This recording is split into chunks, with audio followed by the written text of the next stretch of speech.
Une dégustation, ça se fait en 3 temps. Dans la première, on regarde avec l'œil la couleur du vin, la robe, est-ce qu'il est clair, est-ce qu'il est foncé, est-ce qu'il est brillant, est-ce qu'il n'est pas brillant. Ensuite, on sent les arômes du vin et on agite le verre de vin de façon à l'aérer, de façon à ce que les arômes prennent encore plus d'importance. Et puis dans un 3e temps, on le met en bouche et on essaye d'analyser ses saveurs. Et la longueur en bouche, qui est un élément très important, la persistance. Plus un vin est long en bouche, plus il dure en bouche, de meilleure qualité il est. Pour l'aspect visuel de la dégustation, d'une façon générale, si c'est un vin blanc par exemple, la couleur, plus elle est dorée, plus elle sera l'indication d'un vin qui est relativement âgé. Et pour un vin rouge, plus elle est orangée, plus c'est un vin qui aura vieilli en bouteille. A l'inverse, pour un vin rouge jeune, on aura des reflets plus violacés, plus bleutés. Et pour un vin blanc jeune, on aura des vins plus incolores, plus transparents. Il y a toute une panoplie de couleurs en fonction de l'âge du vin et de sa composition initiale, c'est-à-dire quel est le cépage qui va être principalement en composition dans le vin.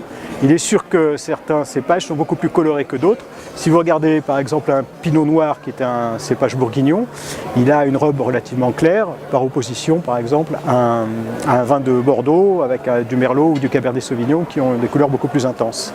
Le vin émet des odeurs, en termes chimiques ce sont des esters, et ces esters peuvent être qualifiés, souvent on en fait une analogie par rapport à des composés aromatiques que l'on connaît par ailleurs. Par exemple, on va sentir l'arôme de framboise.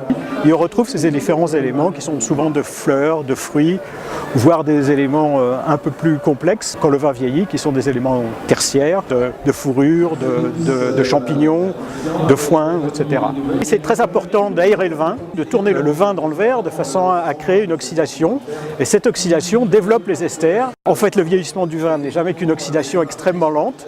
Et quand on aère le vin, en fait, on crée une oxydation rapide. Et donc, on démultiplie les quantités aromatiques que l'on perçoit. On laisse rentrer de l'air dans le palais de façon à créer cette oxydation au sein de la bouche. Là encore, on développe l'intensité aromatique du vin.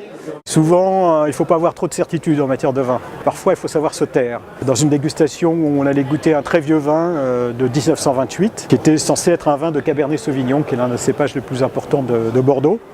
Et je pensais retrouver dans ce 1928 justement la trace du cabernet sauvignon, et le propriétaire m'avait demandé de commenter le vin et je m'apprêtais à le commenter quand à ce moment-là il a dit écoutez, on a fait des recherches dans les archives, etc.